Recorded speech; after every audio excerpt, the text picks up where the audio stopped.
এক মধ্যবিত্ত পরিবারের সকাল থেকে সন্ধ্যা পর্যন্ত কিভাবে কাটে, কি করা হয়, কি করি আমরা, সবটাই আজকের ভিডিওতে শেয়ার করব ইনশাআল্লাহ। আসসালামু আলাইকুম এভরিওয়ান, কি অবস্থা সবার? সবাই কেমন আছেন? আমি তো আলহামদুলিল্লাহ ভালো। বরাবরের মতো নতুন আরও একটি ডেইলি ব্লগ দেখার জন্য সবাইকে আমন্ত্রণ জানাচ্ছি। সকালে এই যে ডিম ভেজে নিচ্ছি, আর সকালে ডিম ভাজা আর হলো ডাল দিয়ে গরম ভাত খাওয়া হবে। সকালে গরম ভাত করা হয়েছে, আর হলো আলু ভর্তাও করা হয়েছে, তো সেগুলো আর আমি খেলাম না, আমি শুধু ডিমটা ভেজে নিলাম। আর এই ডিম ভাজা দিয়ে সকালের গরম ভাত কিংবা পানি ভাত, বরাবরের মতো আমি সবসময় ডিম ভাজা খুব পছন্দ করি। আর আমি বলতে আমার ঘরের সবাই ডিম ভাজাটা অনেক বেশি পছন্দ করে।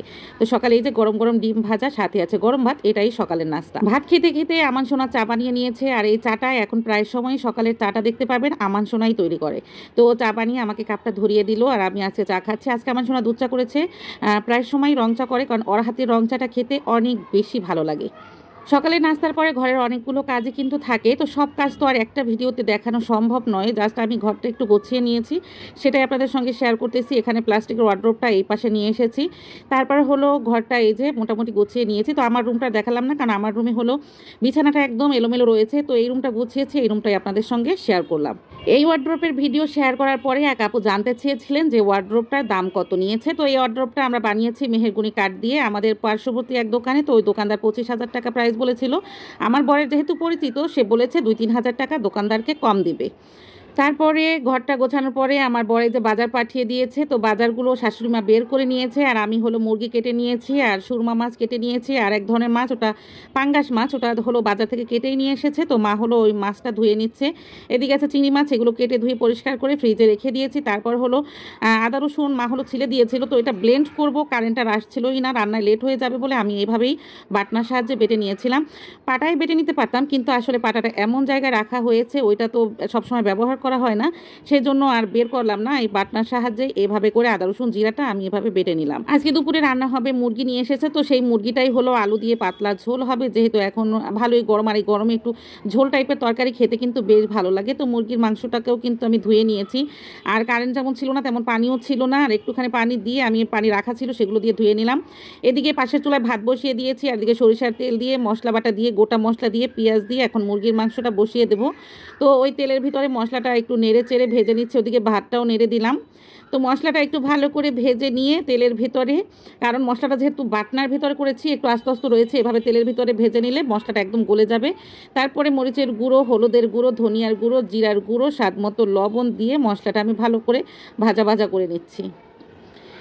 এই পর্যায়ে একটুখানি পানি দিয়ে দিলাম, সেই বাটনাটা ধুয়ে পানিটা দিয়ে এবার আমি ঢাকনা চাপা দিয়ে এই মশলাটা ভালো করে কষাবো। ওই যে বললাম যে মশলাটা আমি যেহেতু বাটনাই করেছি সেই জন্য ভালো করে কষাবো। তো মশলাটা লেগে পড়েছিল, আমি গিয়েছিলাম একটুখানি ময়লাগুলো গোছানোর জন্য, আর এদিকে আমার লেগে পড়েছে। যাই হোক, বেশি একটা পুড়ে নাই। এই পর্যায়ে আমি মাংসটা ঢেলে দিলাম, আর মাংসটা এবার নেড়ে চেড়ে ঢাকনা চাপা দিয়ে ভালো করে কষিয়ে এটা রান্না করব।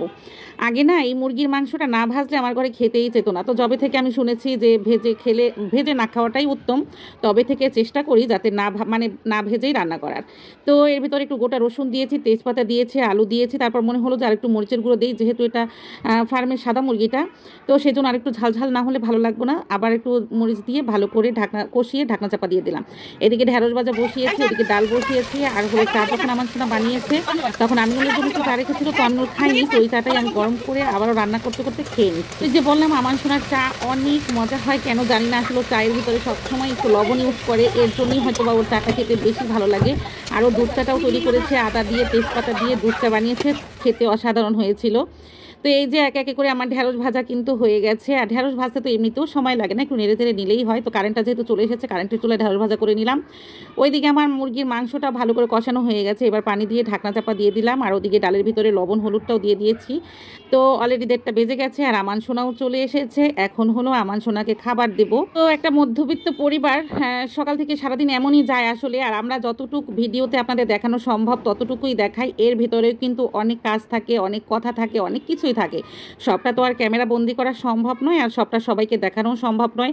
যতটুকু আপনাদের দেখানোর চেষ্টা করি আপনারা শুধু ততটুকুই দেখেন, এর আড়ালেও থাকে অনেক গল্প। তো যতটুকু গল্প আপনাদের সঙ্গে শেয়ার করা সম্ভব হয় ততটুকুই আপনাদের সঙ্গে শেয়ার করি। আর এই যে গল্প করতে করতে আমান সোনাকে হলো আগেই ভাত দিয়ে দিয়েছি, কারণ আমান সোনাকে 1:30-এর ভিতরে ভাত দিয়ে দিতে হয়। ওর ভাতটা এই যে নিয়ে আসলাম, ও শুধু এখন এই মাংসটা দিয়েই ভাত খাবে। আর এদিকে হলো বাজার যখন নিয়ে এসেছিল তখন তরমুজ নিয়ে এসেছিল, তরমুজ নিয়ে আসতে আসতে সিঁড়ি থেকে পড়ে একটা তরমুজ একদম ফেটে হাঁকা, মানে একদম টয়টম্বুর হয়ে যায়। তো সেই তরমুজটাকেই আমি হলো এভাবে কেটেছি। তো এভাবে কাটার পর না দেখতে ভালো লাগছিল না, তাই বলে আমার খেতেও ভালো লাগছিল না। আর আমি সবসময় একটু তরমুজটা ফ্রিজে রাখার পর খেতে বেশি পছন্দ করি। সন্ধ্যার নাস্তায় ছিল এরকমের পুরি ছিল, আর হলো মোগলাই ছিল। আর পুরি মোগলাইয়ের সঙ্গে যা দেয় আর কি, ডাল দেয় ওনারা, আরও কি কি ঝোল টাইপের কিছু একটা দেয়। তো এগুলো হলো বনু বের করে নিচ্ছিল। আর তো গরমের ভিতরেও কিন্তু, আর এখন কিন্তু গরম হলে কি হবে, দিনের বেলাটা টাইমটা অনেক বেশি বড়। তো 2টা বাজে ভাত খাওয়ার পরে সন্ধ্যাবেলাও মনে হয় যে চায়ের সঙ্গে একটু হলে মন্দ হয় না। তো এই ছিল আজকে শেয়ারিং। আজকের মতো এখানে বিদায় নিচ্ছি। আল্লাহ হাফেজ।